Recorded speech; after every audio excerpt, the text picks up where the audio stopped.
Good morning बच्चों। आज प्रश्नावली 9.1 के बचे हुए सवाल को सॉल्व करने चल रहे हैं। बाकी सवाल आपने सॉल्व किया है। आज जो है प्रश्नावली 9.1 के 12 से लेकर 15 तक जो भी क्वेश्चन आपके हैं सारे क्वेश्चन आज सॉल्व किए जाएंगे। चलिए इसमें देखते हैं कि इस क्वेश्चन को कैसे सॉल्व करते हैं। कह रहा है कि 7 मीटर ऊंचे भवन के शिखर, एक भवन है उसकी ऊंचाई कितनी है? 7 मीटर है। भवन के शिखर से केवल टावर के शिखर का उन्नयन कोण 60 अंश है।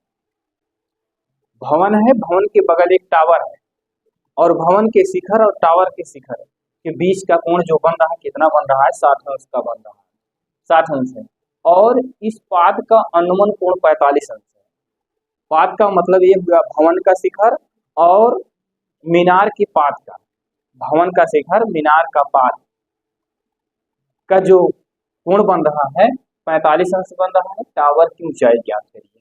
चलिए ठीक है, नहीं समझ में आया एक बार पुनः हम चित्र बना रहे हैं। क्वेश्चन को आप पढ़िए, क्वेश्चन पढ़े, क्वेश्चन समझ में आ गया, चित्र बन गया तो क्वेश्चन सॉल्व हो गया। तो चलिए देखिए, आपको कह रहा है, क्या कह रहा है? एक भवन है, ये आपका भवन हो गया। इस भवन की ऊंचाई कितनी है? आप बताएंगे 7 मीटर है। और इसी भवन के बगल में, इसी भवन के बगल में एक टावर है। इस टावर की ऊंचाई कितनी दी गई है? इसी टावर की ऊंचाई आपको ज्ञात करनी है। इस टावर की ऊंचाई आपको ज्ञात करनी है। ये 7 मीटर आपका क्या है? आप बताएंगे ये भवन है। 7 मीटर भवन है और भवन के जस्ट बगल में एक मीनार है। क्या है? आप बताएंगे मीनार है। और उस मीनार की ऊंचाई, मीनार आपका क्या है? मीनार यहाँ से स्टार्ट है, यहाँ तक है। बात को ध्यान दीजिएगा। यहाँ आप नामकरण कर देते हैं A, B, C और यहाँ लिख देते हैं D।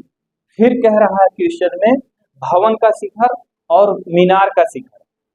मीनार का शिखर यही है, शिखर का मतलब सबसे ऊंची चोटी। ये देखिए इन दोनों का शिखर ये कितना है आपका? ये इस तरह से है। अगर ए बी ये है तो यहाँ एक रेखा इस तरह से खींच सकते हैं भवन के शिखर से कि नहीं? आप बोलेंगे खींचा जा सकता है। ए बी सी डी यहाँ क्या कर देते हैं? आप कहेंगे यहाँ ई कर देते हैं।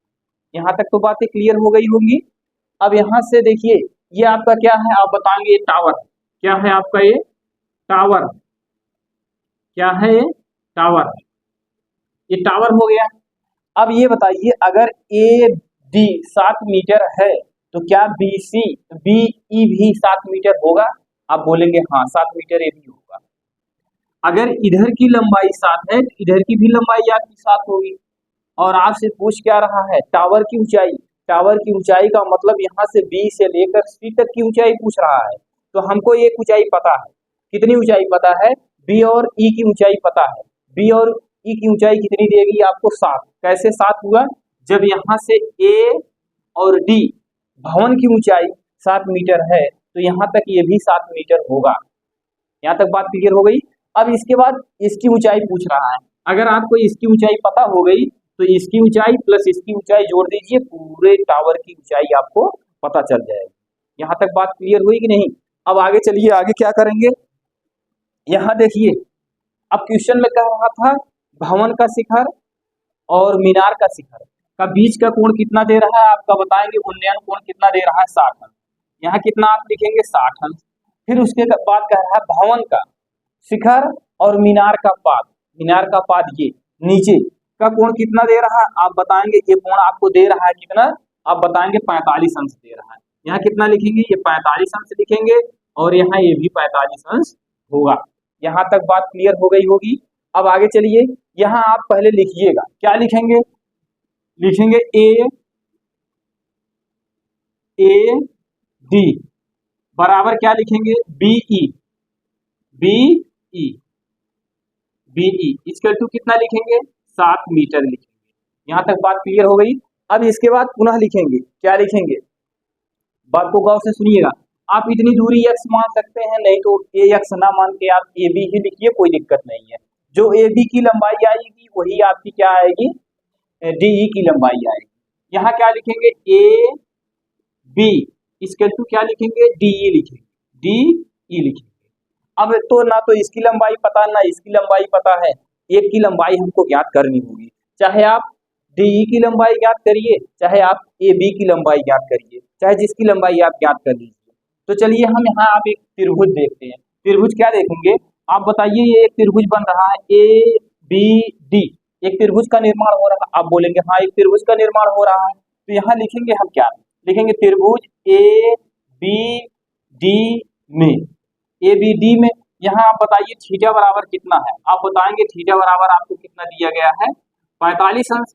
अगर आपसे हम पूछते हैं ए बी tan थीटा बराबर लंबाई, ए बी क्या है, ए बी ये आधार है और ये क्या है आपका ए डी, कितना दिया गया, आप बताएंगे 7 मीटर दिया गया। यहाँ तक बात क्लियर हो गई। ये क्या है ए डी, आप बताएंगे ए डी लंब है ये। अब यहाँ आप लिखिएगा tan थीटा, tan थीटा बराबर क्या होता है, आप बताएंगे लंब बटा कितना होता है, आधार होता है। यहाँ तक बात क्लियर हो गई। tan थीटा, थीटा की वैल्यू कितनी है, आप बोलेंगे थीटा की वैल्यू 45 अंश है। लंब भैया क्या है, लंब आपका दे रहा है एडी, लंब आपका क्या दे रहा है एडी, यहाँ लिखेंगे ए डी, आधार क्या लिखेंगे ए बी लिखेंगे। यहाँ तक तो बात क्लियर हो गई होगी। आप ये बताइए tan 45 अंश का मान होता कितना है, आप बताएंगे tan 45 अंश का मान 1 होता है। यहाँ कितना लिखेंगे 1, एडी की वैल्यू क्या दी गई है, आपने लिखा है एडी की वैल्यू 7 है और एबी की वैल्यू क्या है, आपको पता करनी है कि एबी की वैल्यू क्या है, यानी ज्ञात करनी है आपको। यहाँ क्या लिखेंगे ए बी लिखेंगे, ये ए बी हो गया, इसके नीचे 1 मानेंगे, ए बी का गुणा 1 में करेंगे, तो जब ए बी का गुणा 1 में करेंगे तो ए बी हो जाएगा। अब 1 का गुणा 7 में करेंगे तो 7 हो गया। अब कहने का तात्पर्य ये है कि ए बी की लंबाई कितनी आ गई, ए बी की लंबाई आपको आ गई 7 मीटर, कितनी आ गई 7 मीटर। अच्छा ये बताइए जब ए बी की लंबाई 7 मीटर आई है तो डीई की लंबाई कितनी आएगी, आप बताएंगे वो भी 7 मीटर होगा। क्यों, क्योंकि जितनी लंबाई नीचे है वही लंबाई ऊपर भी है। यहाँ भी कितना लिखेंगे आप, ये 7 मीटर लिखेंगे। अब ये बताइए ए बी बराबर डीई है, तो आप ये बताइए यहाँ इसकी लंबाई कितना लिखेंगे, आप बोलेंगे ये भी 7 मीटर होगा। यहाँ तक बात क्लियर हो गई। आगे चलिए, अब कौन सा त्रिभुज बचा हुआ है, आप बताएंगे त्रिभुज बचा हुआ है आपका डी ई सी, लिखेंगे त्रिभुज डी ई सी में क्या लिखेंगे tan थीटा, tan थीटा में क्या लिखेंगे लंब बटा क्या लिखेंगे आधार। यहाँ क्या लिखेंगे tan थीटा, थीटा की वैल्यू यहाँ कितनी दी गई है, यहाँ इस त्रिभुज में थीटा की वैल्यू आपको 60 दी गई है। यहाँ लिखेंगे, पहले लिख लीजिएगा थीटा बराबर कितना अंश है, 60 अंश है, तो थीटा की वैल्यू कितना रखेंगे 60। लंब क्या है, लंब आप लिखेंगे ई सी, ई सी, ई सी, और आधार कितना है आप लिखेंगे डी डी ई, ये हो गया। tan 60 अंश का मान होता कितना है, आप बताएंगे √3 होता है, tan 60 अंश का मान √3 होता है। ई सी की वैल्यू कितनी है, ई सी की वैल्यू आपको पता नहीं है। डीई की वैल्यू कितनी है, डीई की वैल्यू आपने निकाला है कितना 7, यहाँ 7 हो गया, इसके नीचे 1 मान लीजिए। यहाँ तक तो बात क्लियर हो गई होगी, कोई समस्या उत्पन्न नहीं हुई होगी। आगे चलिए, आगे चलते हैं, क्या करेंगे 1 का गुणा ईसी में करेंगे, इस 1 का गुणा ईसी में करेंगे तो यहाँ क्या लिखेंगे ई सी बराबर इस 7 का गुणा √3 में करेंगे, किस में करेंगे √3 में करेंगे, तो क्या लिखेंगे यहाँ 7√3 लिखेंगे। यहाँ तक आपको ईसी की भी वैल्यू पता चल गई।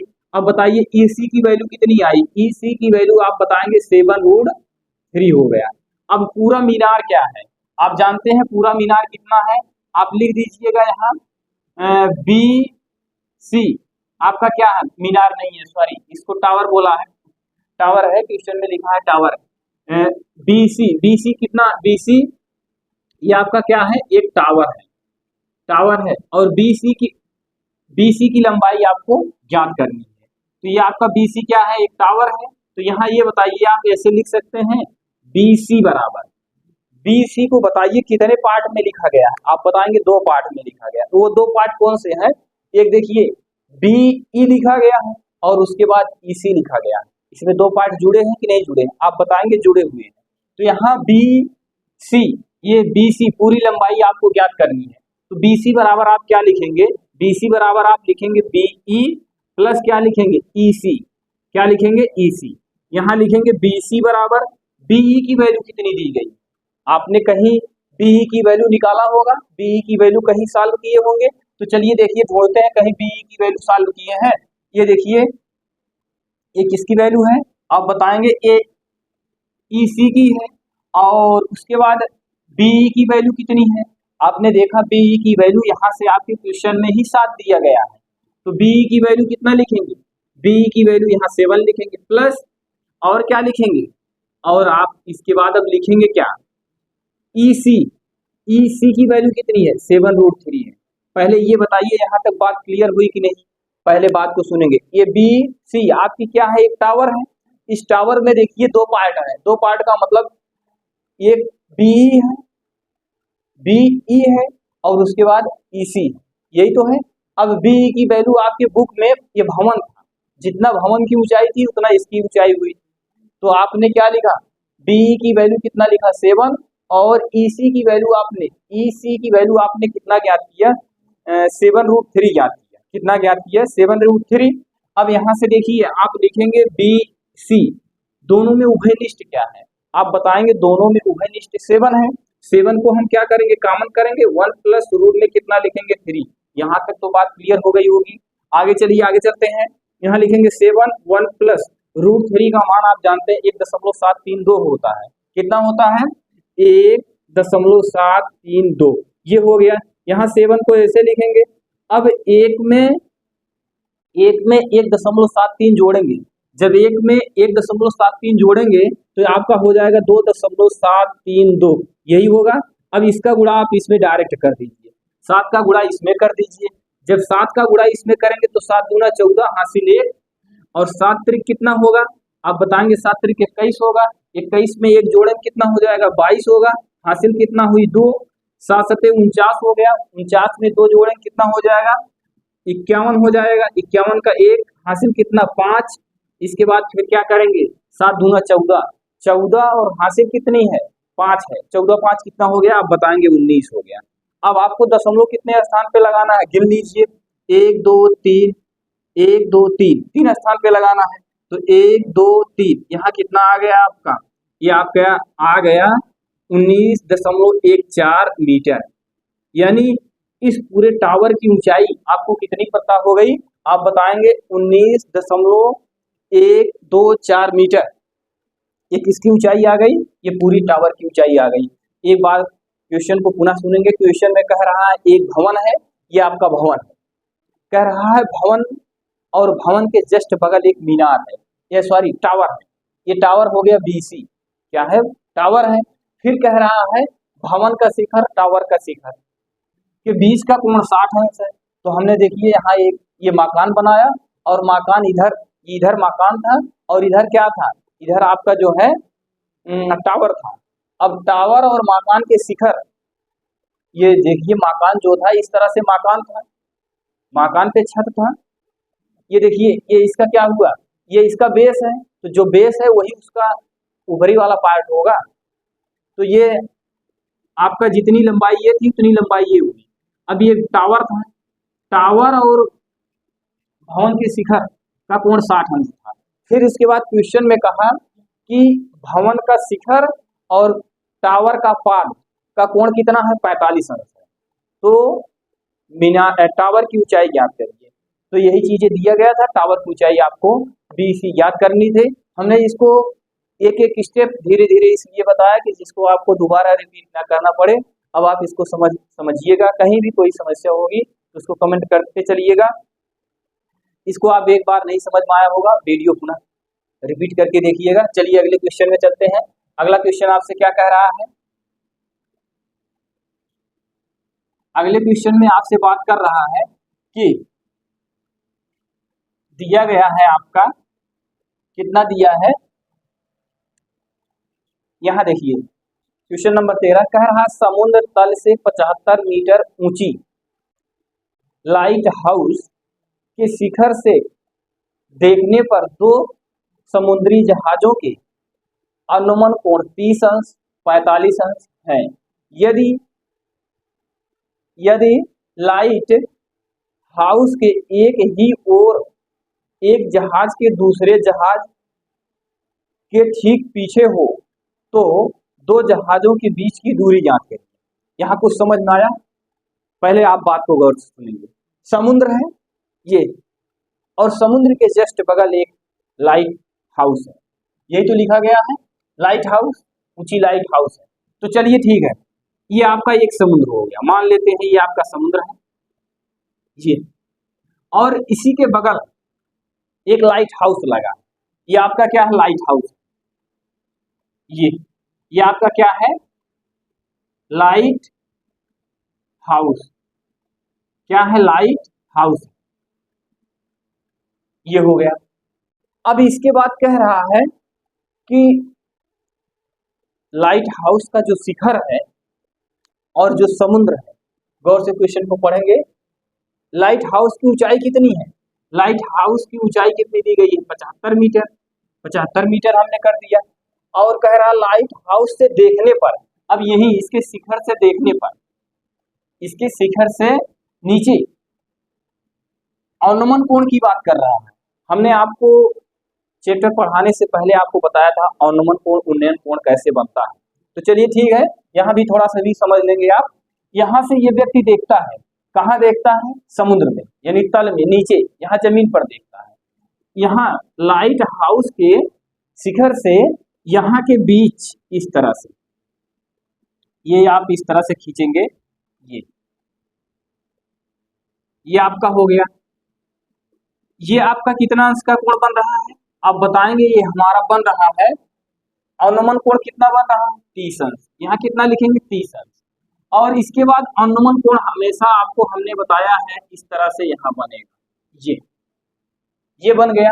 अब यहाँ ये कितने अंश का कोण बनेगा, आप बताएंगे, ये भी आपका 30 अंश का बनेगा। यहाँ तक बात क्लियर हो गई।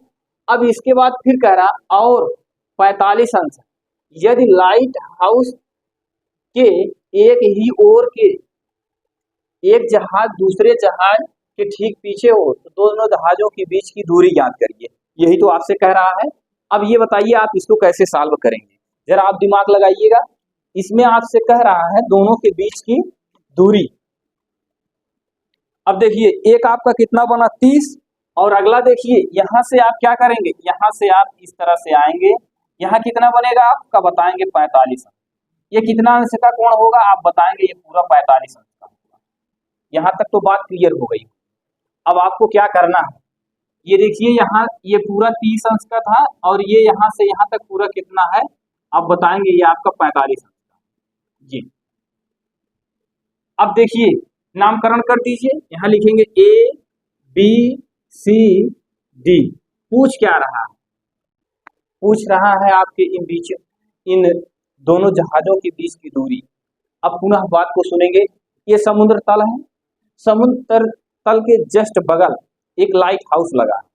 इस लाइट हाउस की ऊंचाई कितनी दी गई है, 75 मीटर दी गई, 75 मीटर दी गई है। लाइट हाउस के शिखर से देखता है कोई व्यक्ति, या लाइट हाउस से यहाँ से एक जहाज है, इसका अनुमान कोण कितना दे रहा है, 30 अंश दे रहा है। फिर कुछ समय बाद इसका कोण कितना हो जाता है, 45 हो जाता है। तो इन दोनों के बीच की दूरी पूछ रहा है कि बीच की दूरी कितना है। तो जहाजों के बीच की दूरी ज्ञात करिए। आप इसको कैसे ज्ञात करेंगे, चलिए हम ज्ञात करते हैं। इसको आप देखिएगा, यहाँ क्या लिखेंगे, tan कितना लिखेंगे, tan थीटा। पहले यहाँ सारी चीजें लिख लीजिए। क्या लिखेंगे, CD। CD आपकी क्या है, 75 मीटर है, 75 मीटर है। ये इसको क्या बोलते हैं, लाइट हाउस, लाइट हाउस। और उसके बाद फिर क्या है, AB, AB है और CD है। ये क्या है, ये जहाज है। AB और CD, A और B जो शिखर से देखने पर 30 अंश और 45 अंश के कोण बना रहे हैं। तो चलिए अब आगे चलते हैं। अब इसमें आप लिखेंगे त्रिभुज। त्रिभुज क्या लिखेंगे, त्रिभुज आप लिखेंगे ए, पहले आप इसको लिख लीजिए, त्रिभुज BCD। क्या लिखेंगे, त्रिभुज BCD में, BCD में क्या लिखेंगे, थीटा बराबर कितना दिया गया है, आप बताएंगे, 45 अंश दिया गया। ये हो गया। अब यहाँ लिखेंगे tan थीटा बराबर क्या लिखेंगे, लंब बटा क्या लिखेंगे, आप बोलेंगे आधार लिखेंगे। थीटा की वैल्यू कितनी दी गई है, 45 अंश। लंब की वैल्यू क्या दी गई है, CD। आधार की वैल्यू क्या दी गई है, BC।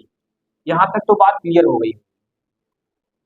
45 अंश का मान कितना होता है आप बताएंगे। एक CD की वैल्यू कितनी दी गई है, CD जो लाइट है, लाइट की ऊंचाई, लाइट हाउस की ऊंचाई कितनी दी गई है, आप बताएंगे। इसकी ऊंचाई दी गई है 75। BC की वैल्यू कितनी, तो BC यहां लिख लेते हैं। अब देखिए इसके नीचे आप एक मान लीजिए, BC का गुणा इसमें कर दीजिए, BC बराबर इसका गुणा इसमें करें कितना होगा, 75। BC की वैल्यू कितनी आ गई, आप लिखेंगे BC की वैल्यू 75 आ गई। यहां तक तो आपको पता चल गया, BC की वैल्यू कितनी हो गई, 75। अब आप आगे चलेंगे, आगे चलेंगे तो कौन सा त्रिभुज लेंगे, आपका बचा त्रिभुज है ACD। यहां लिखेंगे त्रिभुज, क्या लिखेंगे, ACD में क्या लिखेंगे, tan। यहां ACD में थीटा बराबर कितना है, आप लिखेंगे 30। कितना लिखेंगे, 30 अंश लिखेंगे। अब यहां वही फार्मूला लगाएंगे, tan। क्या लिखेंगे, tan 30 बराबर क्या लिखेंगे, लंब बटा क्या लिखेंगे, आधार। tan 30 अंश की वैल्यू कितनी है, आप बताएंगे। tan 30 अंश की वैल्यू होती है 1/√3। लंब क्या है, आप लिखेंगे CD। आधार क्या है, आप लिखेंगे आधार AC है। अब AC में ध्यान दीजिएगा, AC में क्या लिख सकते हैं, AB प्लस BC लिख सकते हैं कि नहीं, आप इसको ऐसे लिख सकते हैं, क्या, AC बराबर AB प्लस BC, ये आपका लिखा जा सकता है। आधार आपका BC है, तो BC में हम आपको लिख रहे हैं AB प्लस BC। यहां तक बात क्लियर हो गई होगी। आगे चलिए, लिखेंगे यही चीज पुनः लिखेंगे, 1/√3 इक्वल टू CD की वैल्यू कितनी दी गई, CD की वैल्यू आप बताएंगे 75 दी गई। AB की वैल्यू क्या है, आपको पता नहीं है, यही AB की वैल्यू आपको ज्ञात करनी है। यहाँ कितना लिखेंगे, AB। BC की वैल्यू यहाँ देखिए 75 दी गई है, तो इस BC के स्थान पे यहाँ कितना लिखेंगे, 75। ये हो गया। अब इसको क्या करेंगे, आप तिर्यक गुणा करेंगे।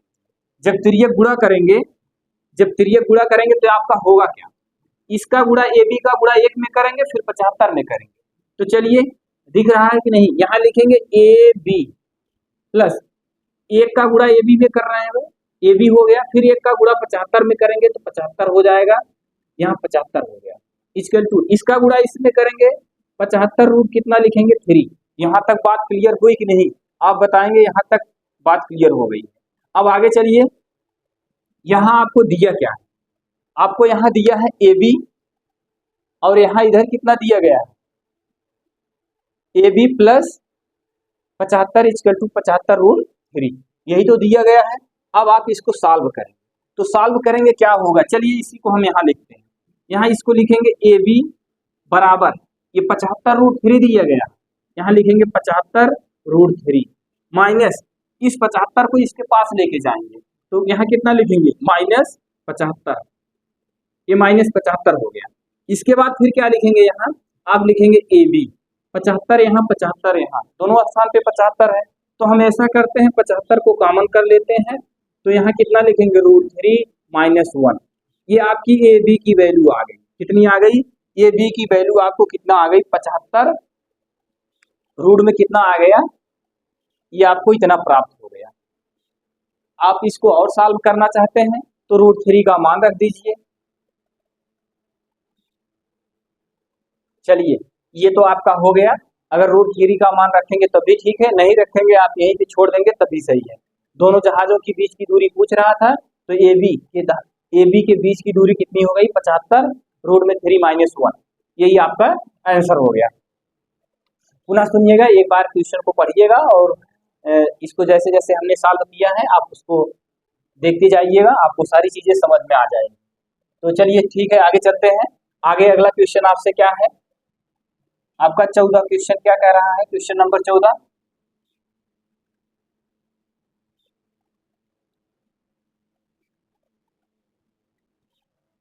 यहाँ देखिए क्वेश्चन नंबर 14 कह रहा है 1.2 मीटर लंबी एक लड़की भूमि से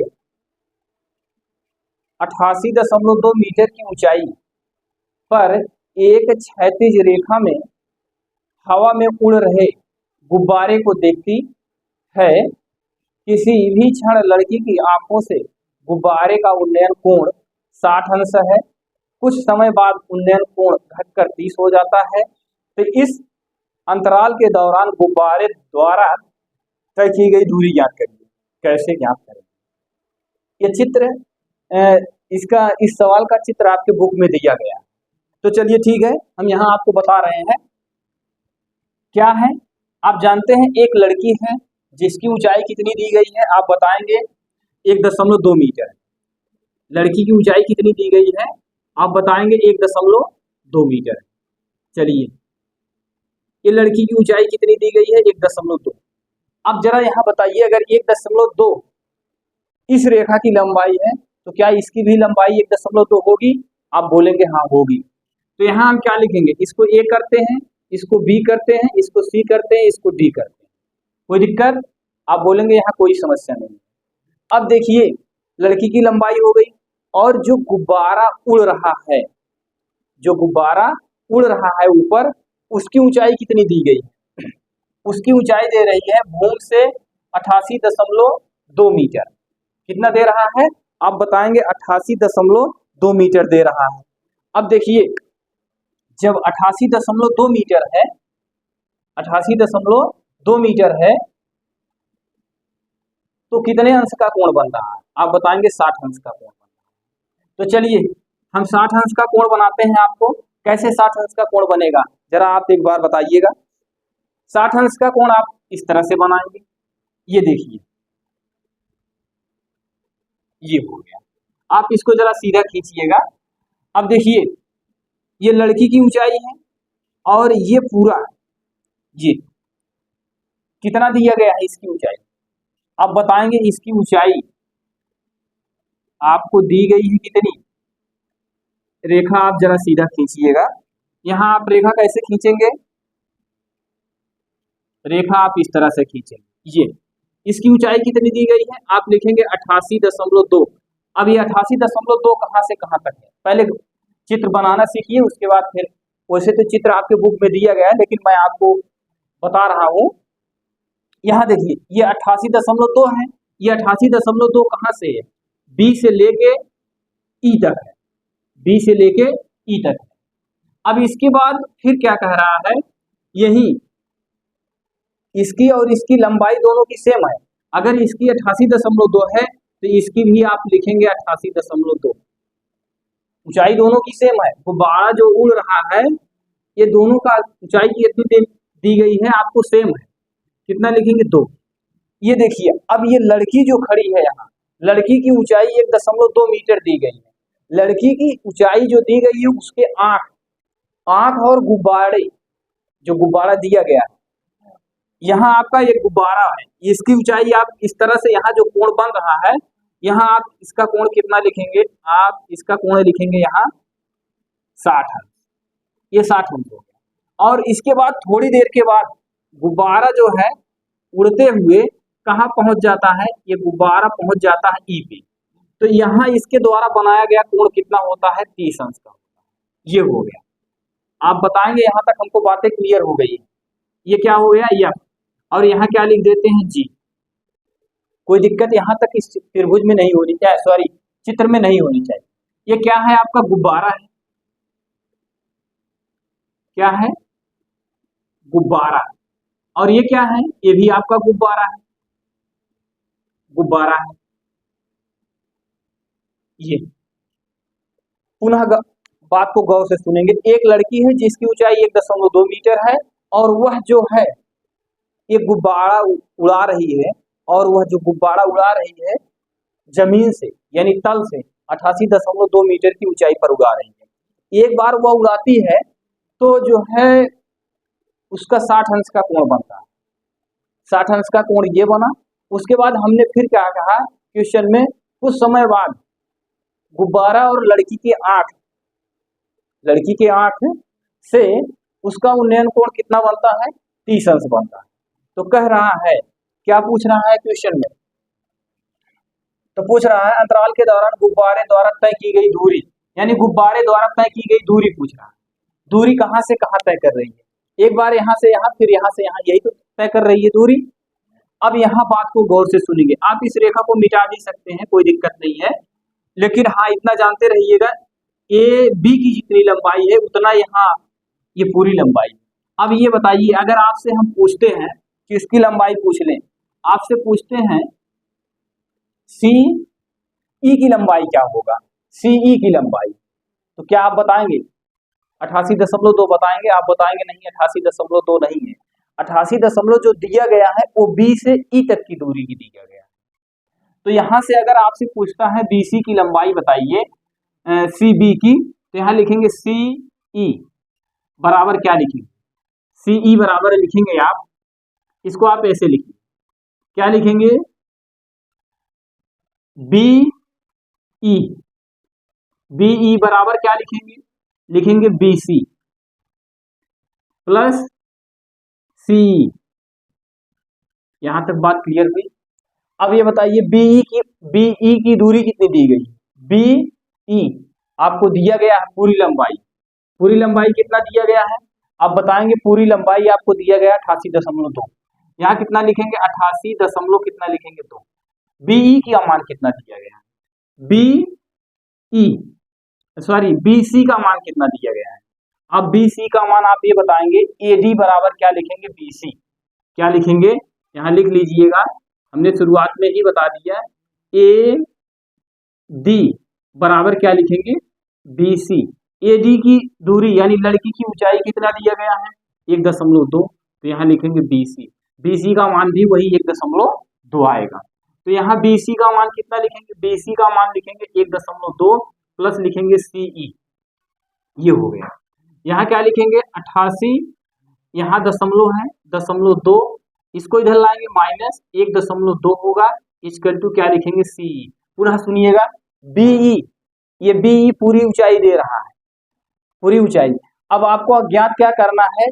सीई की ऊंचाई ज्ञात करना है, तो हमने बीई में से किसको घटा दिया? बीसी को घटा दिया। ये देखिए बीसी का मान कितना दिया गया? 1.2। अब इसको अगर घटाएंगे, 2 में से 2 गए, कितना हो गया? 0 बताएंगे आप, दशमलव ऐसे लगा देंगे। यहाँ कितना बचा? ये 8 है, 8 में से 1 घटाएंगे तो कितना बचेगा? 7। यहाँ कितना बचा? 8। यहाँ आपको पता कितना चला? सीई की वैल्यू आपको पता चल गया 8.7, यानी यहाँ से लेके यहाँ तक की ऊंचाई कितना दे दिया आपको? यहाँ से यहाँ तक की ऊंचाई दे दिया आपको 87। कितना दे दिया? 87। ये आपकी पूरी ऊंचाई थी। अब लेकिन आपको ये ऊंचाई पता चल गई। अब आपको यहाँ से यहाँ तक की ऊंचाई आपको पता चल गई 87, तो बताइए जी और एफ की ऊंचाई क्या होगी? तो जी एफ की ऊंचाई आपकी भी 87 होगी। अब जो हमने यहाँ कितना लिखा था? 88.2 लिखा था, ये यहाँ से यहाँ तक की ऊंचाई था, लेकिन अब जब जी एफ की ऊंचाई हमको पता चल गई, जी एफ की ऊंचाई कितना पता चल गई आपको? 87। क्यों? क्योंकि यहाँ से ई सी बराबर, यहाँ आप लिखेंगे ई सी बराबर क्या है? आप लिखेंगे जी एफ। यहाँ तक तो सारी बातें आपको क्लियर हो गई। कोई दिक्कत होगी तो वीडियो एक बार पुनः देखिएगा। अब आगे चलिए, अब इसमें आप त्रिभुज लेंगे। त्रिभुज क्या क्या लेंगे? अब पहले सर्वप्रथम त्रिभुज आप ले लीजिए, ये पूरा त्रिभुज ले लीजिए, और नहीं तो हाफ वाला त्रिभुज ले लीजिए। ये आपका कौन सा बिंदु है? ये आपका जी बिंदु है। कौन सा बिंदु है? जी बिंदु है। आप यहाँ लिखेंगे त्रिभुज। त्रिभुज कौन सा ले रहे हैं? हम त्रिभुज ले रहे हैं ए जी एफ। कौन सा त्रिभुज ले रहे हैं? D G F. लिखेंगे त्रिभुज डी जी एफ में कितना दिया गया है? यहाँ कोण कितना दिया गया है? ये देखिए डी जी एफ में थीटा बराबर कितना दिया गया है? यहाँ 60 अंश दिया गया है। क्यों? क्योंकि पहले जब लड़की गुब्बारे को उड़ा रही थी, यहीं खड़ी थी, यहीं से जब उड़ा रही थी तो उसके आंख और गुब्बारा, यहाँ जो गुब्बारा उड़ रहा था, यहाँ देखिए गुब्बारा का निशान हमने सिंबल ना बना के हमने गुब्बारा लिख दिया है। तो इसके आंख का कोण कितने अंश का बन रहा था? उन्नयन कोण 60 अंश का बन रहा था। कुछ देरी बाद यहीं से पुनः उन्नयन कोण गुब्बारा यहाँ उड़ के चला जाता है। तो लड़की और गुब्बारे के बीच के आंख का कोण पुनः यहाँ कितने अंश का हो जाता है, 30 अंश का हो जाता है। और फिर उसके बाद इसमें दूरी पूछ रहा है, तो चलिए आप इसको सॉल्व करते हैं। हमने त्रिभुज लिखा DGF, DGF यही तो लिखा। यहाँ आप लिखेंगे tan थीटा बराबर क्या लिखेंगे आप, लंब, बटा क्या लिखेंगे आप, आधार। अब आप ये बताइए tan थीटा, थीटा की वैल्यू आपको कितनी दी गई है, आपने लिखा थीटा की वैल्यू 60 अंश दी गई है। लंब क्या है, लंब आप लिखेंगे GF, क्या लिखेंगे GF। आधार क्या है, DG है, DG। tan 60 अंश का मान क्या होता है, आप बताएंगे tan 60 अंश का मान √3 होता है। GF की वैल्यू कितनी दी गई है, ये G है ये F है, GF की वैल्यू आपको दी गई है 87, बटे आपका क्या है DG है, DG की वैल्यू कुछ दी गई है, आप बताएंगे DG की वैल्यू कुछ नहीं दी गई है, तो यहाँ DG की वैल्यू ऐसे लिख लेंगे DG। यहाँ तक बात क्लियर हो गई। अब आप इसके नीचे 1 मानेंगे, इसका गुणा इसमें करेंगे और इसका गुणा इसमें करेंगे। जब इसका गुणा इसमें करेंगे तो कितना लिखेंगे, यहाँ लिखेंगे आप लिखेंगे DG√3 बराबर कितना लिखेंगे 87, ये हो गया। अगर आपसे DG बराबर पूछते हैं तो आप लिखेंगे 87 बटा रूट में कितना लिखेंगे 3, ये हो गया। यहां तक तो बात आपको क्लियर हो गई होगी। DG की वैल्यू आपको कितनी आ गई, आप लिखेंगे 87 बटा रूट में 3 लिखेंगे। अब इसी तरह से आप एक और ज्ञात करेंगे, कौन सा ज्ञात करेंगे, यहाँ लिखेंगे त्रिभुज।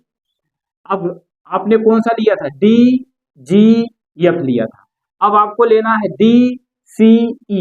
ये त्रिभुज का निर्माण कर रहा है कि नहीं, आप बोलेंगे त्रिभुज का निर्माण हो रहा है। क्या लिखेंगे, त्रिभुज DC और क्या लिखेंगे E में थीटा बराबर कितना है, आप बताएंगे थीटा बराबर 60। थीटा बराबर कितना है, आप बताएंगे थीटा बराबर 60 अंश है।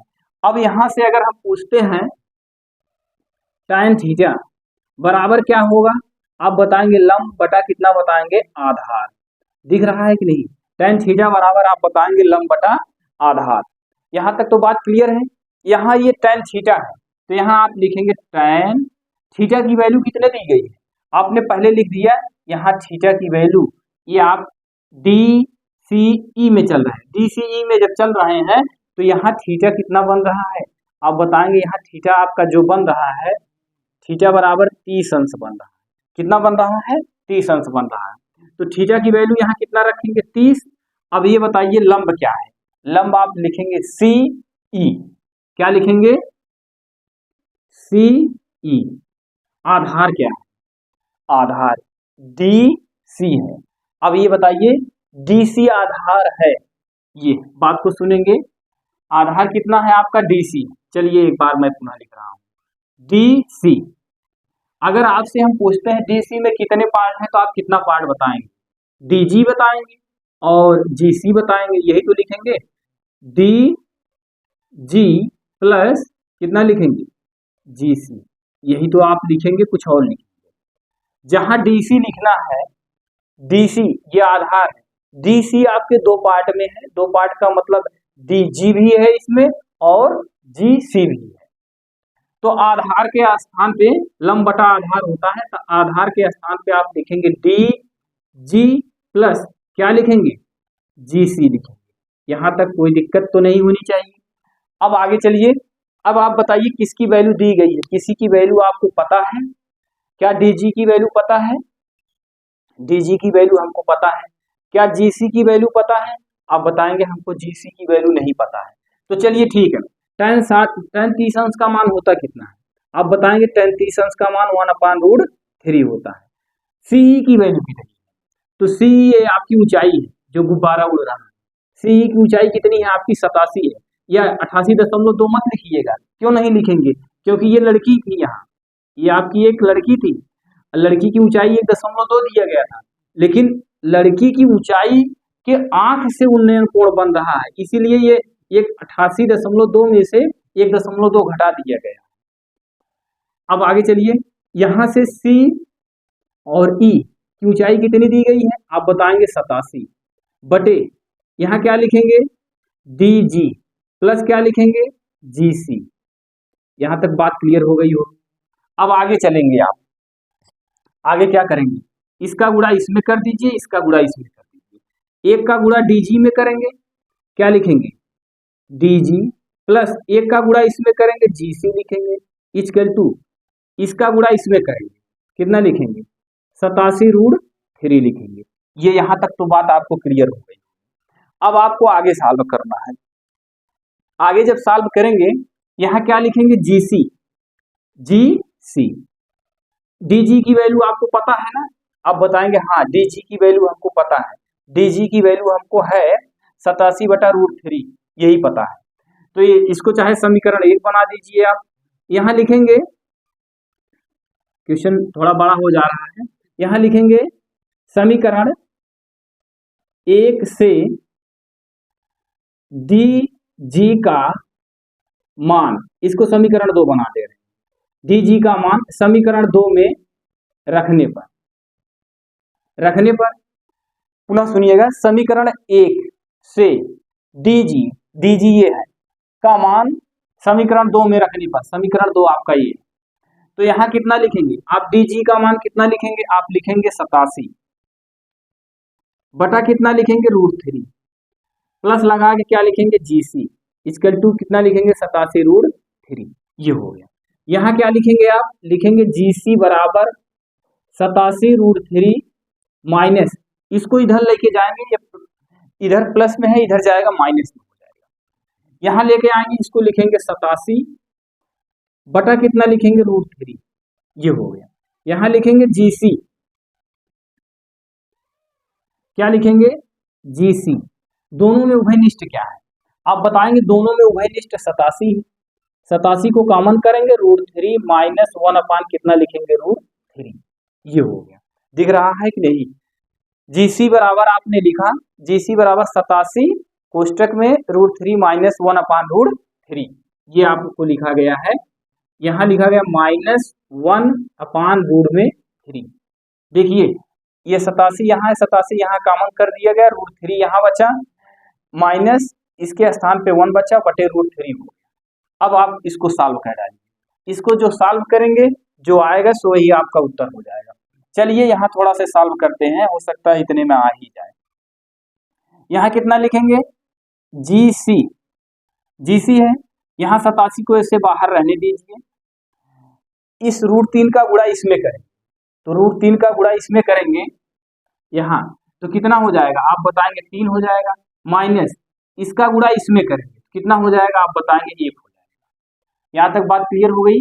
अब इसके बाद फिर क्या करेंगे, यहाँ आप लिखेंगे 87, यहाँ बटे में कितना होगा, बटे में √3 होगा, आप लासा लेके इसको सॉल्व करेंगे। अब 87 गुणे 3 में से 2 घटाएंगे, कितना आ जाएगा, 3 में से 1 घटाएंगे, कितना आ जाएगा, 2 बटे कितना होगा, √3, ये हो गया। अब आप क्या करेंगे, √3 से परमेयीकरण कर देंगे। जब √3 से परमेयीकरण करेंगे तो ऊपर भी √3 से गुणा करेंगे, नीचे भी √3 से गुणा करेंगे। अब यहाँ कितना हो जाएगा, आप लिखेंगे 87 गुणे कितना लिखेंगे, 2, रूट में कितना लिखेंगे, 3 बटे इस 3 का इस 3 में गुणा करेंगे तो कितना हो जाएगा, आप बताएंगे 3 हो जाएगा।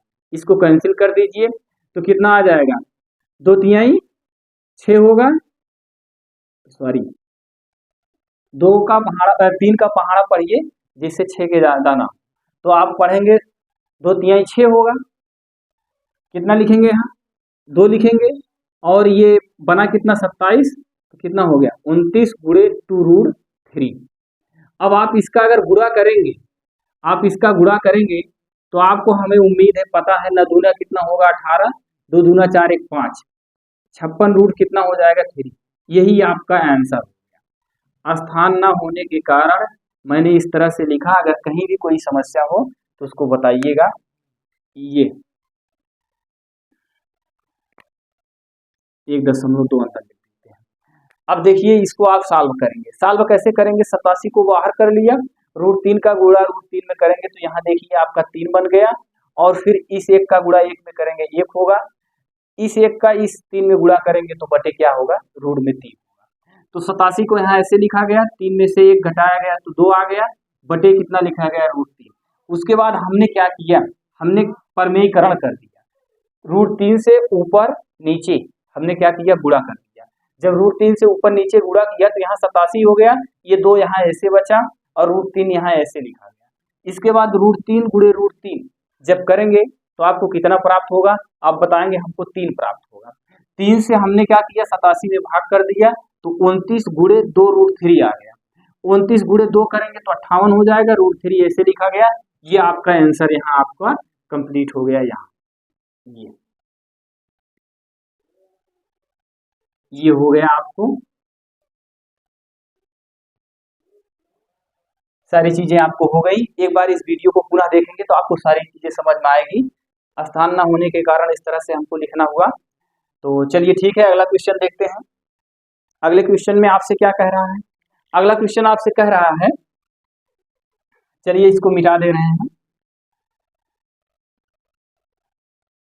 यहाँ आपको दे रहा है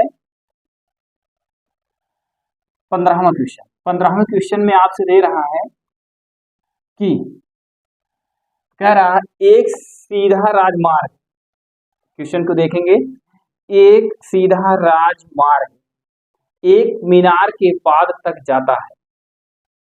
एक राजमार्ग है यानी रास्ता है, कोई एक मीनार है उसके पास तक जाता है। मीनार के शिखर पर खड़ा एक आदमी, अब मीनार के ऊपर भी एक आदमी खड़ा है, एक कार को 30 अंश के अनुमान कोण पर देखता है जो कि मीनार के पाद की ओर एक समान चाल से जाता है। 6 सेकंड बाद कार का अनुमान कोण 60 अंश हो गया, तो इस बिंदु से मीनार के पाद तक पहुंचने में कार द्वारा लिया गया समय ज्ञात करिए। तो इस क्वेश्चन को आप कैसे सॉल्व करेंगे, तो इस क्वेश्चन को आप बहुत इजी तरीके से सॉल्व करेंगे। आपको देखिए एक रास्ता है, ये रास्ता है, ये रास्ता कहाँ तक जाता है, क्वेश्चन में आपसे लिखा है ये एक मीनार तक जाता है। एक मीनार क्या हो गई, मीनार हो गई। क्या मीनार की ऊंचाई दिया गया है क्वेश्चन में कहीं, चलिए ठीक है, दिया होगा तब भी, नहीं दिया होगा तब भी अभी मिलेगा।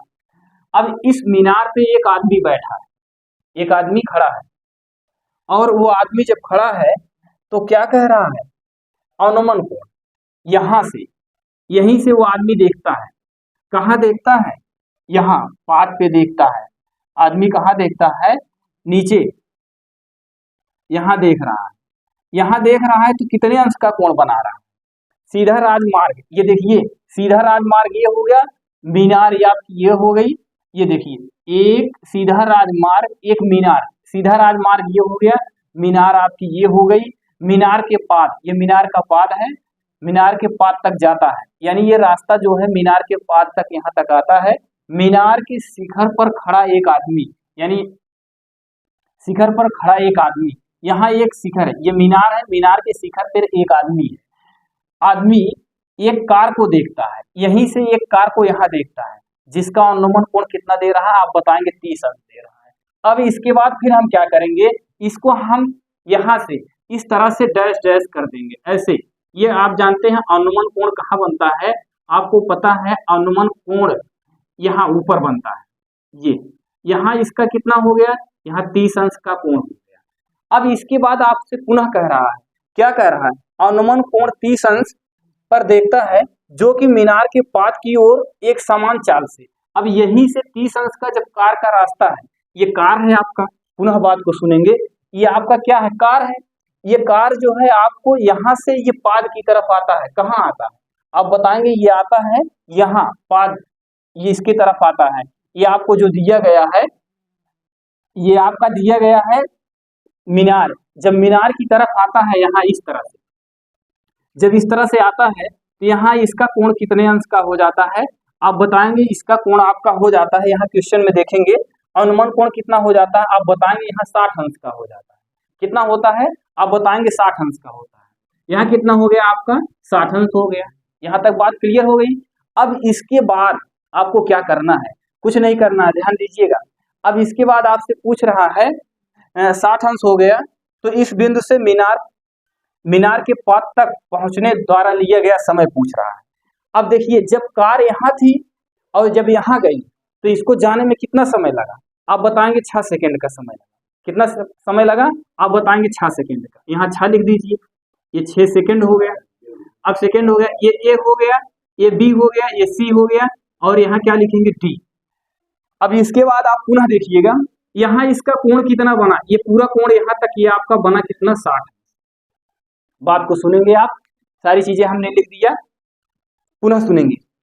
क्वेश्चन में आपसे कह रहा है एक राजमार्ग है, वह राजमार्ग जाता कहाँ है, एक मीनार के पास जाता है। आपकी मीनार ये सीडी आपकी मीनार है, इस मीनार पर एक व्यक्ति है, क्या है, एक व्यक्ति है। वह व्यक्ति यहीं से खड़ा होकर यानी मीनार पर से खड़ा होकर राजमार्ग के नीचे देखता है। जब देखता है तो यहाँ कितने अंश का अनुमान कोण बनता है, 30 अंश। तो अनुमान कोण हमने देखिए डैश डैश करके यहाँ 30 अंश भी लिख दिया। यहाँ तक बात क्लियर हो गई। अब इसके बाद फिर क्या हुआ, फिर कह रहा है ये कार यहाँ से पुनः चलती है, पुनः यहाँ से चलती है 6 सेकेंड बाद। ये देखिए यहाँ लिखा गया 6 सेकेंड बाद कार का अनुमान कोण 60 अंश हो जाता है। यानी यहाँ से यहाँ तक जाने में 6 सेकेंड समय कितना लगता है, 6 सेकेंड का। तो कोण कितना हो जाता है, 60 अंश का हो जाता है। तो पूछ रहा है बी से सी तक पहुंचने में कितना समय लगेगा। जरा अब आप इस क्वेश्चन को सॉल्व करिए, कैसे सॉल्व होगा।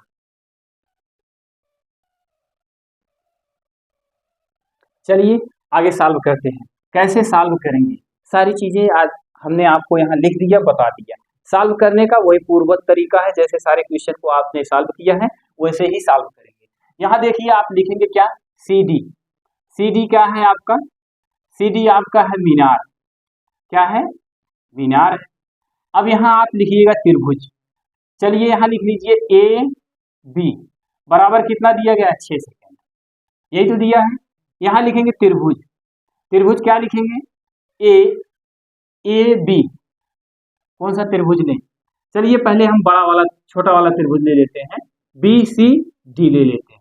और नहीं तो आप ए वाला जब त्रिभुज लेंगे तो ए वाले त्रिभुज में यहाँ ध्यान दीजिएगा, ए बी बराबर क्या लिख सकते हैं, ए बी बराबर सॉरी ए सी बराबर क्या लिख सकते हैं, ए बी लिख सकते हैं कि नहीं, ए बी धन बी सी लिखा जा सकता है कि नहीं। आप बोलेंगे इतना तो लिखा ही जा सकता है।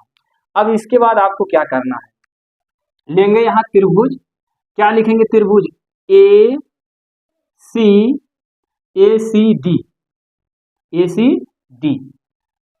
सी डी कितने अंश का कोण बन रहा है, थीटा बराबर यहाँ लिखेंगे 30 अंश। क्या लिखेंगे, 30 अंश। यहाँ तक तो बात क्लियर हो गई होगी। थीटा बराबर कितना लिखेंगे, 30 अंश। यहाँ लिखेंगे tan थीटा बराबर क्या लिखेंगे आप, लंब बटा कितना लिखेंगे, आधार। यहाँ लिखेंगे tan थीटा की वैल्यू कितना दिया गया, 30 अंश। लंब का आपका कितना दिया गया, CD।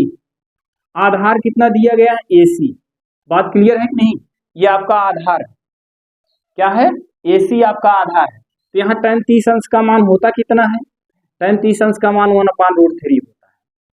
CD का मान कुछ दिया गया है, आप बताएंगे CD की वैल्यू कुछ नहीं दी गई। AC के स्थान पे क्या लिख सकते हैं, AC के स्थान पे आप लिख सकते हैं AB प्लस BC लिख सकते हैं कि नहीं। आप बोलेंगे इतना लिखा जाए।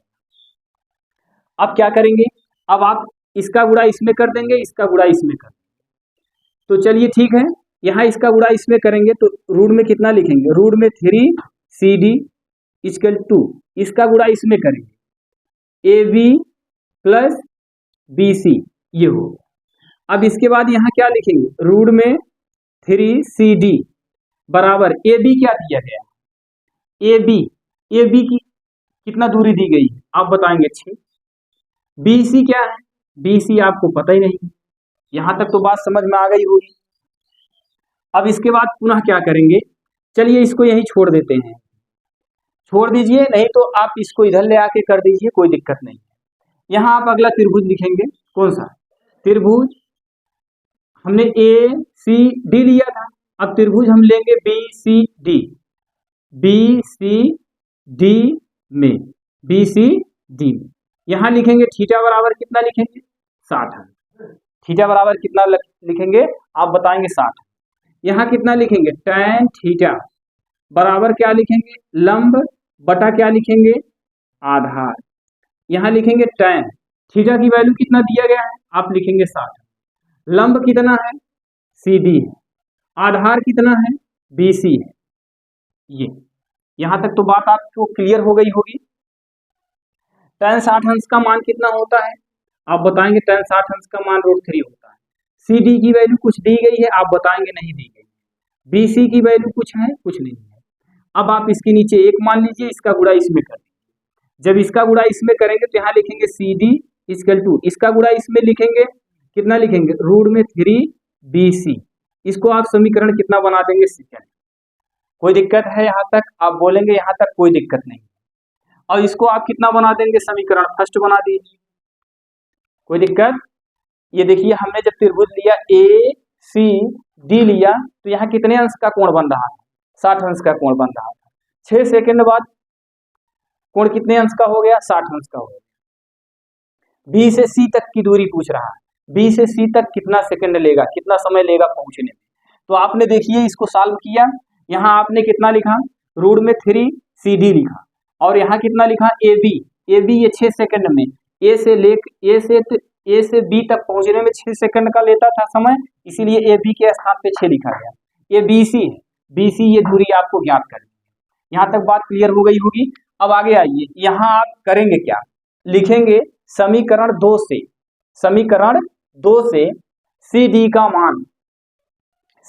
मान समीकरण 1 में रखने पर, यहां लिखिएगा, चलिए मैं यही लिख रहा हूं, लिखूंगा समीकरण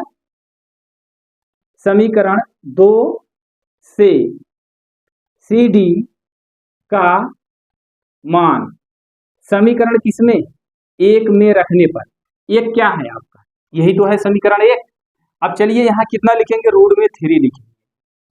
CD की वैल्यू कितनी, CD की वैल्यू है √3BC है, तो यहाँ लिखेंगे √3 कितना लिखेंगे, BC लिखेंगे, इक्वल टू, यहाँ इक्वल टू कितना दिया गया है, ये आपका 6 दिया गया है, प्लस क्या लिखेंगे, BC लिखेंगे। यहाँ तक बात क्लियर हुई कि नहीं, पुनः सुनिएगा। हमने इसको सॉल्व किया, यहाँ छोड़ दिया, ये इसको समीकरण 1 बना दिया, और इसको हमने त्रिभुज BCD जब सॉल्व किया तो इसमें CD की वैल्यू हमने कितना निकाला, CD की वैल्यू हमने निकाला √3BC निकाला, इसको समीकरण कितना बना दिया। तो अब ये जो CD की वैल्यू आई है, यही CD की वैल्यू यहाँ ले आके हम रख दिए। देखिए √3 को ऐसे लिखा, CD की वैल्यू यहाँ से हमने ला के लिख दिया √3 और BC लिख दिया, इक्वल टू यहाँ कितना लिखा, 6 लिखा, यहाँ कितना लिखेंगे, BC लिखेंगे। अब देखिए √3 का गुणा √3 में करेंगे कितना होगा, आप बताएंगे, यहाँ 3 प्राप्त होगा। यहाँ क्या लिखेंगे, BC लिखेंगे, इक्वल टू कितना करेंगे, यहाँ 6 लिखेंगे, प्लस कितना लिखेंगे, BC लिखेंगे। यहाँ तक बात क्लियर हुई कि नहीं। अब BC का पद एक तरफ कर लीजिए, यहाँ क्या कितना लिखेंगे, 3BC, इसको इधर लाएंगे माइनस BC, इक्वल टू कितना लिखेंगे, 6। 3BC में से BC घटाएंगे, यानी 3BC में से 1BC घटाएंगे तो कितना आ जाएगा, आप बताएंगे 2BC आएगा, इक्वल टू कितना लिखेंगे, 6। तो यहाँ आप सॉल्व कर दीजिएगा, 2BC बराबर 6, तो BC बराबर कितना होगा, 6 बटे कितना होगा, 2, यहाँ कितना आ गया, 3। भाग करेंगे, 6 में 2 से भाग करेंगे तो आपको पता है कितना आ जाएगा, 3। यानी यहाँ से यहाँ तक पहुँचने में कितना समय लगेगा, आप लिखेंगे यहाँ से यहाँ तक पहुँचने में आपको कितना समय लगेगा, आप लिखेंगे 3 सेकंड लगेगा। दिख रहा है कि नहीं, इसको आप जरा, इसको यहाँ से हम लिख देते हैं, पुनः लिखेंगे 2BC बराबर 6, तो BC बराबर कितना लिखेंगे, 6 बटा 2, BC बराबर कितना लिखेंगे, 2 के 2, 2 तिहाई 6, कितना हो गया, 3 सेकेंड। यही आपसे पूछा था। पुनः एक बार क्वेश्चन को सुनेंगे। वैसे तो हमने बहुत आराम से इस क्वेश्चन को बताया है, आपको समझ में आया होगा, लेकिन एक बार सरसरी निगाह से पुनः देखेंगे। कह रहा है एक राजमार्ग है, वो जो राजमार्ग है वो कहाँ तक जाता है, आप उसको बताएंगे। ये राजमार्ग है, ये राजमार्ग एक मीनार तक जाता है। कहाँ तक जाता है, मीनार तक जाता है। ये मीनार हो गया सीढ़ी। अब मीनार पर एक व्यक्ति खड़ा है, यहाँ एक व्यक्ति खड़ा है, वह व्यक्ति यहीं से एक कार को देखता है, अनुमान कोण, यहीं से एक कार देखता है जो 30 अंश का कोण बनाता है। कितने अंश का, 30 अंश का कोण बनाता है। तो यहाँ आपका 30 अंश का हुआ, अनुमान कोण यहाँ भी 30 अंश का हो गया, डैश डैश करके। हमने आपको इसके बारे में अनुमान कोण बताया था। उन्नयन कोण कहा होता तो यहाँ हम 30 न लिखते, सिर्फ यही लिखते। चलिए उस बात को छोड़िए, अब उसकी चर्चा हमने इसके पहले की वीडियो में किया था, वहां से आप समझ लीजिएगा उन्नयन कोण अवनमन कोण कैसे बनता है, कहाँ कैसे दर्शाया जाता है। तो यहाँ से देखता है व्यक्ति 30 अंश का, यहाँ कार है तो 30 अंश का कोण बनता है। फिर 6 सेकंड बाद यहीं से यहाँ पहुंच जाता है 6 सेकंड में। जब 6 सेकंड में यहाँ पहुंचता है तो यहाँ से और व्यक्ति जहाँ खड़ा है मीनार के ऊपर, वहां उसका कोण कितना हो जाता है, 60 अंश हो जाता है। तो आपको बात क्लियर हो गई। ये BC BD ये मीनार की ऊंचाई है, और आपको हमने यहाँ सारी चीजें लिखा। AC में क्या जुड़ा है, AC में आपका BC है, AB है, फिर BC है। ये देखिए इसको यहाँ लिखा, त्रिभुज लिखा ACD, ACD, ये पूरा त्रिभुज लिया हमने। पूरे त्रिभुज में कितने अंश का कोण बन रहा है, पहले 30 अंश का बना, तो यहाँ tan थीटा बराबर लंब बटा आधार, ये लंब हो गया और ये पूरा आधार हुआ। तो tan थीटा 30 अंश लिखा गया, CD ये लंब है, AC क्या है, आधार है। tan 30 अंश का मान 1/√3 होता है। AC आपका लंब है, AC के स्थान पे हमने बताया AB प्लस BC लिख सकते हैं, वही लिखा गया। इसका गुणा इसमें किया गया, इसका गुणा इसमें किया गया, √3 CD लिखा गया। इसका गुणा इसमें किया गया, AB धन BC हुआ, √3 CD लिखा गया। यहाँ AB की वैल्यू यहाँ से यहाँ तक जाने में 6 सेकंड का समय लग रहा था, इसलिए यहाँ 6 लिखा गया, BC यहाँ लिखा गया, इसको समीकरण 1 बनाया गया। उसके बाद फिर क्या किया गया, यहाँ से सॉल्व किया गया। त्रिभुज BCD थीटा बराबर 60 अंश, यहाँ 60 अंश का कोण बन रहा है। tan थीटा बराबर लंब बटा आधार होता है, लंब आपका ये है, आधार आपका BC, तो BC यहाँ लिखा गया, tan 60 अंश का मान √3 होता है, CD बटा BC। इसका गुणा इसमें हो गया, CD हो गया, इसका गुणा इसमें हुआ 3 रूट में BC हो गया, ये समीकरण 2 बन गया। अब देखिए ये CD है, यही CD का मान, यही CD का मान हमने लाके कहाँ पुट कर दिया, समीकरण 1 में पुट कर दिया। CD ये है, ये CD का मान यहाँ ले आके पुट कर दिया। यहाँ देखिए हमने लिखा समीकरण 2 से CD का मान समीकरण 1 में रखने पर, तो समीकरण आपका एक यही है। आप जो है इसके नीचे सॉल्व करेंगे, लिखते लेके चले जाएंगे। हमने यहाँ लिखा, स्थान नहीं था इसलिए यहाँ लिखा, आप इसी के नीचे लिखिएगा समीकरण 2 से CD का मान समीकरण 1 में रखने पर, इसी के नीचे आप ऐसे सॉल्व करते हुए जाएंगे। तो यहाँ देखिए √3 लिखा, CD का मान 3 रूट में BC है, इस 6 को यहाँ लिखा गया, BC यहाँ लिखा गया, √3 गुणे √3 करेंगे तो 3 होगा। यहाँ BC ऐसे लिखा गया, 6 को यहाँ ऐसे लिखा गया, BC यहाँ ऐसे लिखा गया। अब इसके बाद यहाँ क्या किया गया, 3BC लिखा गया, BC यहाँ इसको इधर लाया, माइनस में हो गया, ये 6 यहाँ दिया गया, 6 होगा। 3BC में से BC को घटाएंगे 2BC आएगा, इसका 6 करेंगे तो 2 1 के 2, 2 3 6। इसको देखिए हमने यहाँ सॉल्व किया तो BC बराबर 6/2 कर दिया, BC बराबर 3 सेकंड आ गया। यानी यहाँ B से मीनार तक पहुंचने में कार को यहाँ से एक बार यहाँ से यहाँ गया, 6 सेकंड का समय लगा B तक, और B से जब C तक यानी मीनार तक जब पहुंच रहा है तो 3 सेकंड का समय लग रहा है। यही आपसे पूछ रहा था। ये प्रश्नावली आज जो है आपको समाप्त हो गई। इसमें एक क्वेश्चन और है, वह है 16वां क्वेश्चन। नई बुक में 16वां क्वेश्चन नहीं दिया गया है, नई बुक में सिर्फ 15 तक दिया गया है। हमने नई क्वेश्चन से आपको क्वेश्चन को सॉल्व कराया, इसमें 15 क्वेश्चन था, 15वां क्वेश्चन आपका समाप्त हो गया। ये प्रश्नावली आपकी खत्म हुई। कहीं भी किसी को कोई भी समस्या हो तो उसको आप वीडियो देखने के बाद कमेंट करिएगा। कोई क्वेश्चन भी ना समझ में आया हो तो उसको कमेंट करिएगा, इसको बताइएगा, तो हम उस क्वेश्चन को आपको दोबारा समझाने का प्रयास करेंगे। और एक बार चैनल को थोड़ा लाइक शेयर सब्सक्राइब जरूर कर दीजिए। धन्यवाद।